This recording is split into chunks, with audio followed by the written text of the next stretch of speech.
what are the limitations of a traditional network?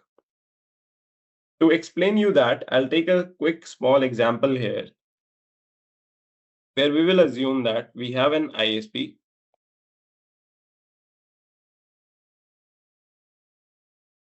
and this ISP provider connects me to my two of the remote branches where I have employees sitting in, let's say, where one is in Delhi and the other is in, let's say, Dubai. Delhi and Dubai branch connects to the headquarters, which is in Mumbai, let's say, and this is my headquarter branch. Okay. On the headquarter branch, we have some devices. We have some edge devices.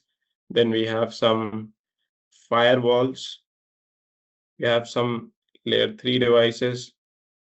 And I have, let's say, some access layer switches. And finally, they connect to a server like this. And they all are connected in a meshy fashion to ensure redundancy. This is the basically setup of my headquarter branch.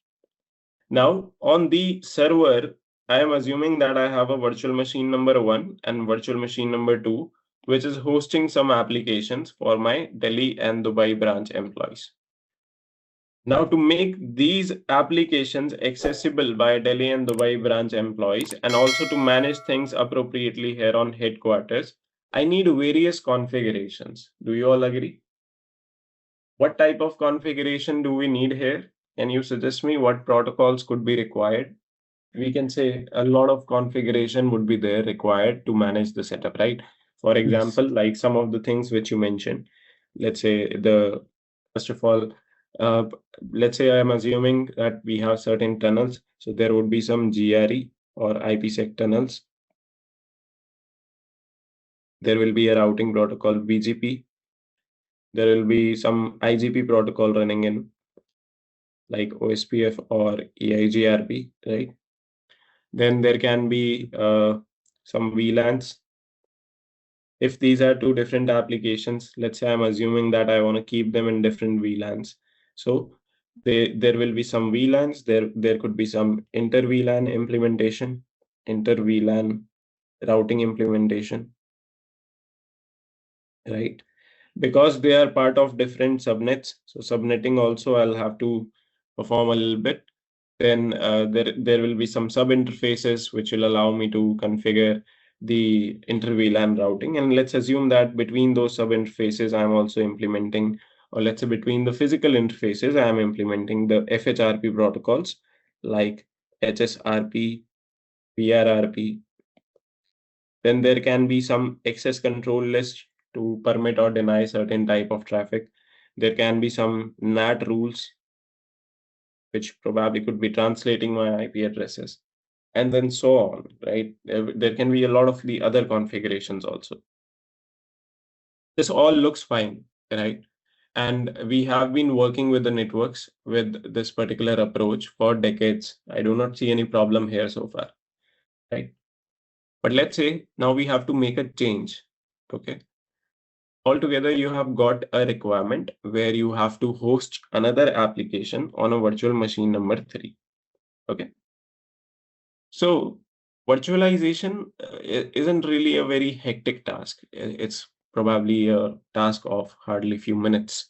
Creating a virtual machine or spinning up a new virtual machine would take a few minutes only. But it might take hours for the network team to prepare the network for this new virtual machine, right? Because this will require you to now probably add some more rules into the ACL, calculate a new subnet. That new subnet needs to be advertised in BGP, OSPF, EIGRP. It has to be made sure that we make it a part of interesting traffic for IPsec tunnels also, right? We will have to create new VLANs. We'll have to implement inter-VLAN routing accordingly. We'll have to modify the HSRP, VRRP configurations as well. Now we have a new interface in the picture, right? So there is a lot of changes that you will have to make to bring up the application to the Delhi and Dubai branch employees. Now, Changing Changes like these are done usually in the maintenance hours and not during the business hours.